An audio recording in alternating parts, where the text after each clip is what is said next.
राधे राधे. मी तेजस लोळे, सासवड पुण्यातून राहणार आहे. मी इंस्टाग्रामला के व्ही निकुंजची ॲड पाहिली होती. मी गणेश सरांना मेसेज केला त्याच्यावरून आणि वृंदावनला गेलो.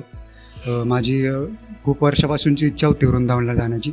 आणि वृंदावन म्हणजे आपल्याला वाटतं की प्रेम मंदिर, बरसाना आणि तिथलं इस्कॉन मंदिर तेवढंच नसून या के व्ही निकुंज टूर कंपनीने खूप काही गोष्टी फिरवल्या तिथं.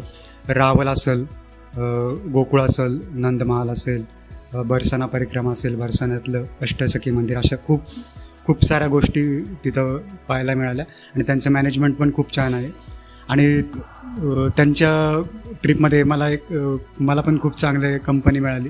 खूप चांगल्या लोकांशी संबंध आला, त्यांनी ॲडजस्ट करून घेतलं. असं प्रत्येक गोष्ट त्या ट्रिपमधली खूप छान होती. एक आध्यात्मिक यात्रा होती आणि एक चांगली गोष्ट म्हणजे आमच्याबरोबर येणारी माणसंसुद्धा आध्यात्मिकच होती.